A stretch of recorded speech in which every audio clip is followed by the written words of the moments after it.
اللہ تعالیٰ دیکھتا ہے سنتا ہے، وہ تو انسان بھی دیکھتا ہے اور سنتا ہے.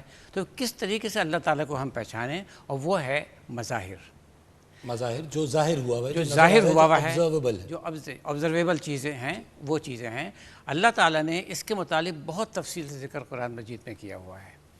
ہر چیز کا، ہر مخلوق کا ذکر کر کے، جیسے زمین و آسمان ہے، ان کی پیدائش ہے، رات دن، سورج چاند، ہر چیز کا ذکر کر کے فرمایا کہ اس میں تمہارے لیے اس نشانیاں میں ہیں. لیے نشانیاں ہیں. ان فی ذلک لآیات لقوم یعقلون، ان فی ذلک لآیات لقوم یتفکرون، اور اس طرح کی بہت سی آیات ہیں. اور یہ آیات تھوڑی سی تعداد میں نہیں ہیں، اچھی خاصی بڑی تعداد میں ہیں، اور ہر مخلوق کے ذکر کر کے اس میں نشانیاں ہیں تمہارے لیے. تو اگر کوئی اللہ تعالیٰ کو پہچاننا چاہتا ہے تو ان نشانیوں کے ذریعے، ان مظاہر کے ذریعے پہچان سکتا ہے. ٹھیک ہے. تو تیسرا جو چیز جو اب تک ڈسکشن نہیں ہوئی تھی وہ مظاہر ہیں، کہ اللہ تعالیٰ کے مظاہر کیا ہیں جس کے ذریعے اللہ تعالیٰ کو پہچانا جا سکے. میں ڈسکشن کو لیتا ہوں. جی یہ میں پھر وہی بات کروں گا جو باتیں رہ گئی ہیں میرے اتنی کمپیٹنٹ ماحول میں. جی. تو بات کو ریپیٹ کرنا، دیکھیے میں بات کرنا چاہوں گا ایک تو سیپریشن کے اوپر، ایک پین کے اوپر، اور ایک کمٹمنٹ کے اوپر. جی. یہ تین چیزیں ہیں جو اللہ کے ساتھ انسان کے رابطے کا ڈائریکٹ لنک ہے. Separation, pain and separation, pain and commitment. جدائی، درد اور ارادت. کمٹمنٹ. دیکھیں سب سے پہلے یہ کہ جب مٹی کا بت بنا اور اللہ نے اپنی روح کو اس کے اندر پھونک دیا، جی. اب یہ سیپریشن کا ٹائم شروع ہو گیا ہے. اور جب ہم بڑی روح سے ہم جدا ہو کے اس مٹی کے بت کے اندر آئے ہیں تو ہمارا ایک انسٹنکٹیو جو لنک ہے اللہ کے ساتھ، تو ہماری جدائی، یہ پین ہماری شروع ہو گئی، پین آف سیپریشن. ٹھیک ہے.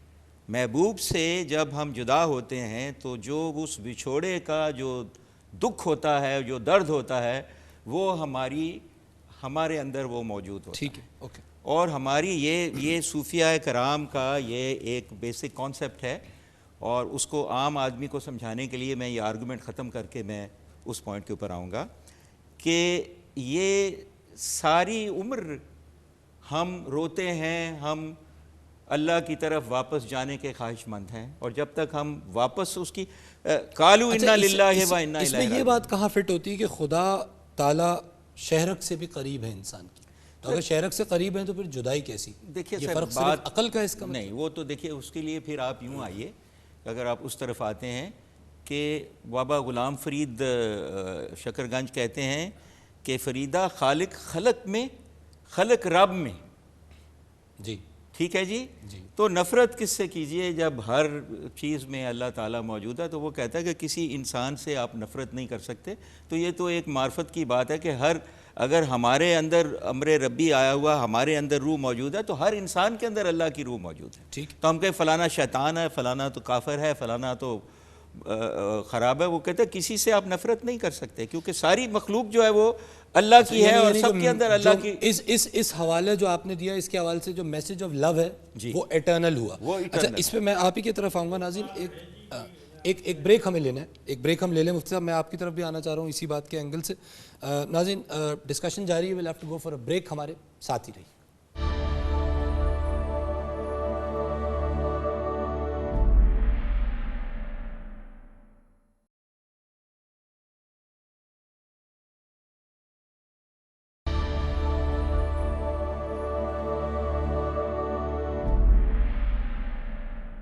خوش آمدید ناظرین، آپ پروگرام دیکھ رہے ہیں مذاہب اور عقل انسانی، اور ہم ڈسکس کر رہے ہیں ذات و صفات خدا باری تعالیٰ.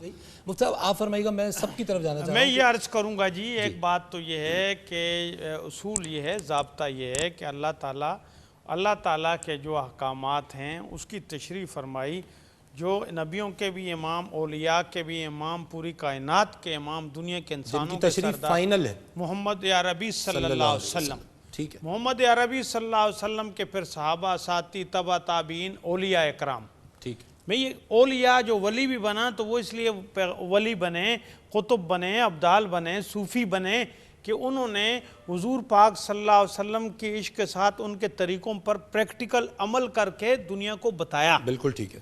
اگر حضور پاک کی تعلیمات کو اور اس الہامی قرآن کریم نصوص کو چھوڑ دیں اور کوئی ولی بن ہی نہیں سکتا، صوفی بن ہی نہیں سکتا۔ رنگ رسالت کے بغیر عشق بے حیائی میں یہ ہو کہہ جائے رہا گی ہوں کہ شاید۔ شیخ سعدی نے یہ فرمایا کہ، اور ایک بزرگ یہ فرماتے ہیں کہ کار شیطانی کند نامش ولی گر ولی اینس لانت بر ولی، شیطانوں کے کام کرنے والا ہو ایک آدمی، اور اس کو آپ یہ کہتے ہیں یہ بزرگ ہے۔ اگر بزرگ شیطانوں کا نام ہے تو لعنت ہو ایسے ولیوں پر۔ حقیقی ولی وہ جو اللہ کے حبیب سے عشق کرتا ہو، اللہ کے حبیب کے طریقوں کو اپناتا ہو، تو وہ اولیاء اللہ وہاں سے محنت کر کے آئیں، اللہ سے عشق کر کے آئیں۔ لہٰذا یہ کہ ایک طرف قرآنی آیت کو آپ چھوڑ دیں، جیسے آپ نے ایک آیت بتائی نحن اقرب الیہ من حبل الورید، اللہ کو کسی سفارشی، اللہ تعالیٰ کو کسی سورس کی، اللہ سبحانہ و تعالیٰ کو کسی اس کی ضرورت نہیں۔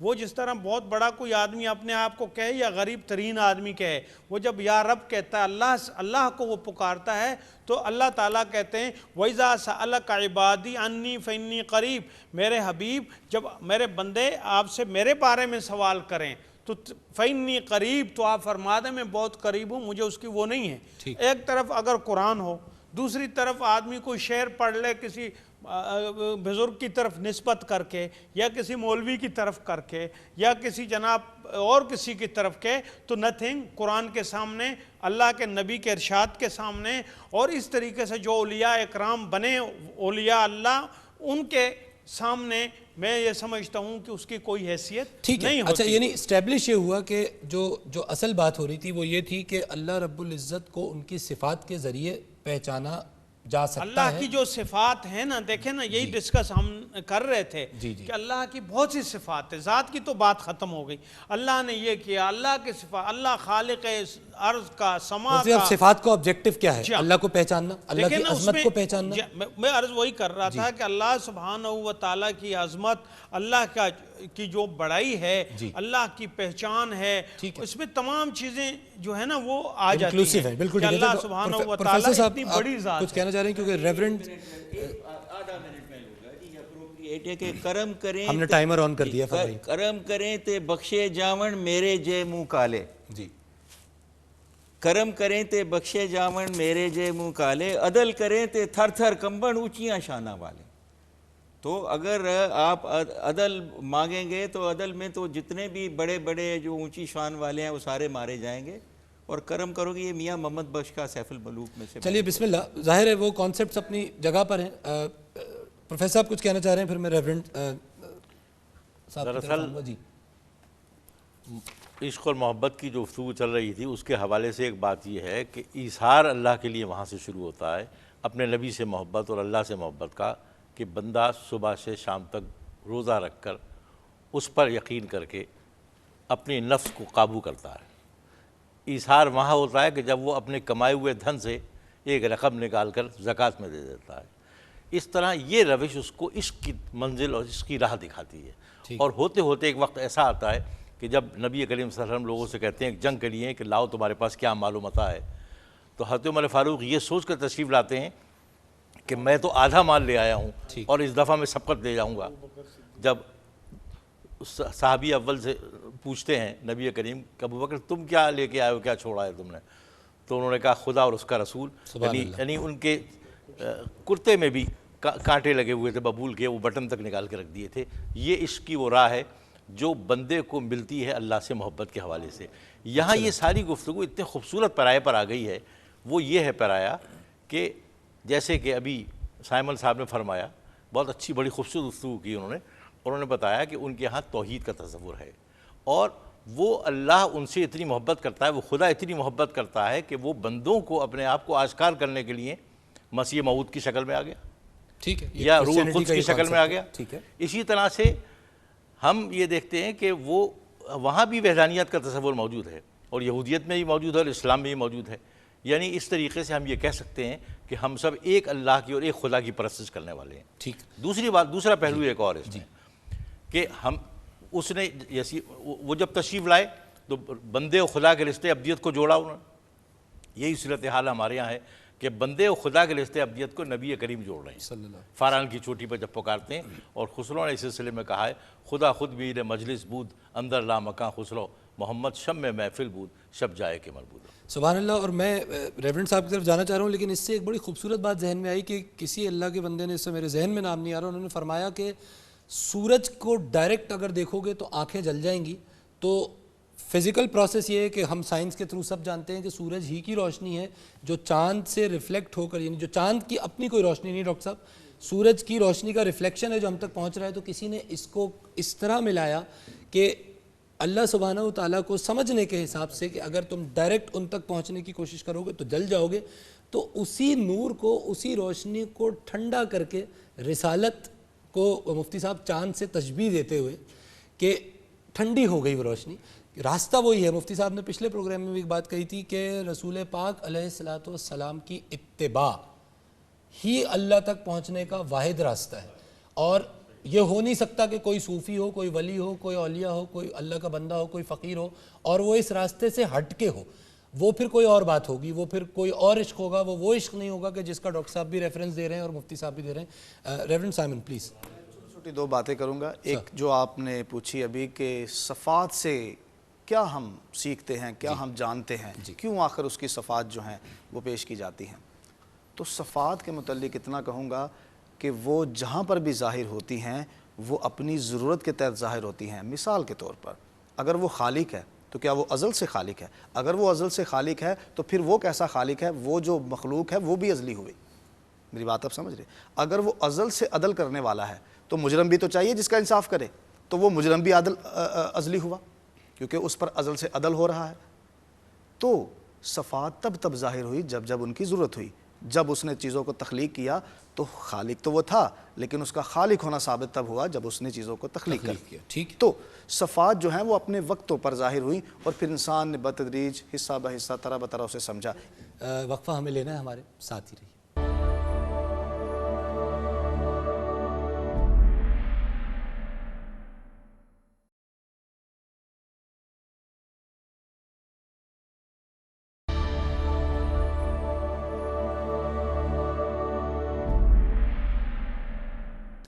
ویلکم بیک ناظرین. آپ پروگرام دیکھ رہے ہیں مذاہب اور عقل انسانی، اور ہم آج کرسچینٹی اور اسلام کے ڈومین میں ڈسکس کر رہے ہیں کانسیپٹ آف گاڈ کو. مفتی صاحب، ایک بات ہوئی ہے، کئی بار ہوئی ہے کہ اللہ نے انسان کو اپنی صورت پر پیدا کیا. اس کا ہمارے پاس یعنی دین اسلام میں کوئی ریفرنس ملتا ہے ہمیں اس بات کا؟ یہ تو میں اسلامی نقطہ نظر سے بھائی نے تو اپنے ظاہر ہے نقطہ نظر پیش کیونکہ کیا. اولیاء اللہ کو ہمارے ہاں جو اسلامی نقطہ نظر ہے جی وہ یہ ہے کہ ایک تو اللہ کی جب ہم وحدانیت کی بات کرتے ہیں تو اس میں تثلیث کی نفی ہوتی ہے. ہمارے ہاں مراد یہ ہوتی ہے کہ اللہ ایک ہے، جس طرح سورۃ اخلاص ہے، بے نیاز ہے، نہ اس نے کسی کو جنا نہ وہ کسی سے جنا گیا، ایک تو بات، اور نہ اس کے برابر ہے کوئی. ایک تو میں یہ بات ناظرین کے لیے ضرور عرض کرنا چاہوں گا. دوسری بات یہ ہے کہ روح کے حوالے سے ایک بات میں آخری یا عرض کرتا چلا جاؤں. روح کیا ہے؟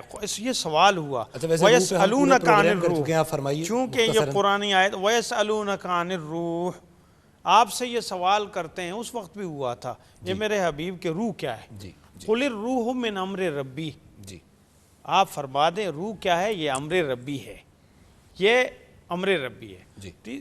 اب یہ ہے کہ اس سلسلے میں نے پہلے بھی عرض کیا، ابھی بھی اسلام میں تو یہ ہے کہ اللہ ذات کے اندر بھی وحدہ لا شریک لہ ہے اور صفات کے اندر بھی وحدہ لا شریک لہ ہے. باقی صفات اللہ کی میں نے پہلے عرض کیا کہ بہت سی صفات ایسی ہیں کہ وحدہ لا شریک لہ تو ہے، لیکن اللہ نے متصف فرمایا بہت سی صفات سے مخلوق کو. جیسے یعنی اگر میں اللہ کا شکر ادا کرتا ہوں تو وہ جو یا شکوروں کی صفت جی ہاں وہ آپ کرتے ہیں. اس طرح بہت سے اسماء حسنہ ہیں جو فدعوہ بہا فرمایا وللہ کہ آپ بلائیں اس نے، اور اس کا حصہ ہم اس طرح تو بن سکتے ہیں. لیکن یہ صفت میں یہ کہوں کہ جی خالق والی صفت ہے تو چونکہ میرے اندر آ گئی، یا فلان جو ہے صفت ہے وہ جو ہے شکور میں ہوں، یہ نہیں. اب تو شکور ہم کہیں گے، صفت کا بھی جز آئے گا، صفت کا کل تو نہیں آ سکتا. ہم کہتے ہیں نا کہ اس صفت کا بندہ، جیسے عبد الشکور، عبد الرحیم، عبد الرحمن، یعنی جتنے بھی نام ہیں. عبد کیا ہے؟ ایکچول یہی عبد ہے، بندگی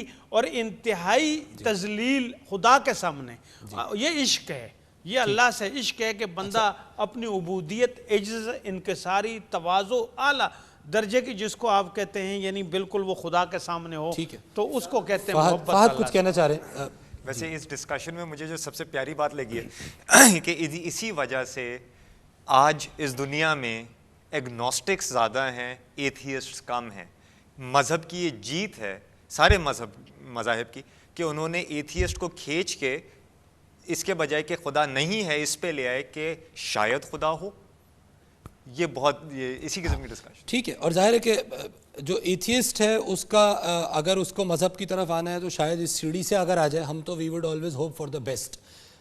مذاہب کو ظاہر ہے ہم سب اپنے اپنے مذہب کو پورے اعتقاد اور پورے یقین کے ساتھ فالو کرتے ہیں. سر آپ کچھ کہنا چاہ رہے تھے؟ جی. جب ہم کہتے ہیں کہ انسان جو ہے وہ خالق ہے تو وہ فرق معنی میں خالق ہے. وہ چیزوں کو جوڑ مروڑ کے توڑ کے کہیں کہیں بنا دیتا ہے. آپ نے جو کپڑے پہنے ہیں، آپ نے جو گلاسز لگائے ہیں، آپ کا پورا جو سیٹ ہے، یہ چیزوں کو لے کے اور ان کو بنایا گیا ہے. لیکن خدا کیسا خالق ہے جہاں پر کچھ موجود نہیں ہوتا وہ وہاں سے وجود کو دے دیتا ہے. وہ ایسا خالق ہے. اس کے خالق ہونے میں اور ہمارے خالق میں ہونے میں فرق ہے. تو یہ ڈیفرنس ہے. ہم بھی خالق ہیں، ہم اس زمین کے خالق ہیں. اس زمین پر یہ بڑے بڑے جہاز، یہ بڑے بڑے راکٹ اور یہ بڑی بڑی بلڈنگیں کس نے بنائی ہیں؟ خدا نے جو انسان کو عقل دی ہے، انسان نے اس عقل سے ان چیزوں کو خلق کیا ہے. ٹھیک ہے، تو یہ خلق ہونے میں ذرا ڈیفرنس ہے دونوں. بالکل ٹھیک ہے. یہ فرمائیے گا ڈاکٹر صاحب کہ میں اگر تھوڑا سا ایک سائنٹیفک اینگل لوں جو کہ بڑی سمپل سی بات ہے، وہ یہ کہ ایٹم ہے اور اس ایٹم کے اندر ہم ایک پروگرام میں اس کی ڈیپتھ میں چلے گئے تھے اسٹرنگ تھیوری تک. لیکن اگر ہم صرف ایٹم کو ہی لے لیں تو ایٹم میں 95% جگہ خالی ہے. نیوکلیس ہے، اس کے ارد گرد الیکٹرانز گردش کر رہے ہیں. اور نیوکلیس کو اگر آپ ایک بال سمجھ لیں تو الیکٹران کی گردش کا دائرہ اتنا ہے جتنا پورا پاکستان، یعنی اتنا بڑا آربٹ ہے، اور بیچ کی جگہ خالی ہے. And yet when I touch my hand اور آئی ٹچ دس ٹیبل، ہمیں یہ لگتا ہے کہ یہ سالڈ ہے. تو یہ سائنس بھی رفتہ رفتہ یہ ثابت نہیں کرتی جا رہی کہ وجود مطلق تو صرف ایک ہی ہے اور باقی جو کچھ ہے وہ شاید نظر کا دھوکہ ہے. اس پہ کچھ فرمائیے. سائنٹیفک اینگل رہ گیا تھوڑا سا، ہم چاہیں گے بالکل ٹھیک ہے، اس پہ ہی بات ہو جائے. نظر کا دھوکہ بالکل ہو سکتا ہے یہ، لیکن اس میں یہی ہے کہ اللہ تعالیٰ نے اس اینگل کو زیادہ پروجیکٹ نہیں کیا کہ نظر کا دھوکہ ہے، بلکہ ہر چیز کو حقیقی بیان کیا ہے اللہ تعالیٰ نے. لیکن کھیل تماشا لہو و لعب جو کہا ہے، لہو و لعب کہا، جی ہاں لہو و لعب کہا ہے، لیکن مقصد یہ ہے کہ اس کا اس سے کوئی اچھی چیز حاصل نہیں کر سکتے. لہو و لعب کا جو کانسیپٹ میری نظر میں ہے وہ یہ ہے کہ اس سے کوئی میرے یہاں پہ ایک سوال ہے. جی اسی دنیا میں تو مجھے اچھی ترین چیز یعنی خالق حقیقی کو پہچاننا ہے. جی تو اس سے اچھی چیز تو حاصل ہو سکتی ہے یا نہیں ہو سکتی؟ یہ ایک بالکل، یعنی شاید میرا خیال ہے مٹیریلی اچھی چیز، یعنی اگر ہم مٹیریل کی طرف انکلائنڈ ہیں تو شاید کوئی بھی نتیجہ نہ نکلے. I am correct. فلسفی میں ایک یہ بڑا آرگیومنٹ ہوتا ہے کہ آنٹولوجیکل آرگیومنٹ کہ گاڈ از پرفیکٹ، اس کے بیسس پہ پروو کیا جاتا ہے. ہمارا خیر وہ ڈسکشن نہیں ہے. جو یہ دنیا میں اگر آپ کو خدا ڈھونڈنا ہے تو آپ کو ایک ایسی چیز ڈھونڈنی پڑے گی جو پرفیکٹ ہے. جی، وہ آپ کو اب ظاہر ہے کہ وہ کلیکشن آف ایوری تھنگ ہو کے پرفیکٹ مینز نو گیپ. جی، تو اس کا مطلب ہے کہ صرف ہم ایک پیڑ دیکھ کے یا صرف ہم زمین دیکھ کے یا صرف ایک پینٹنگ دیکھ کے نہیں کہہ سکتے جی کہ دس از گاڈ.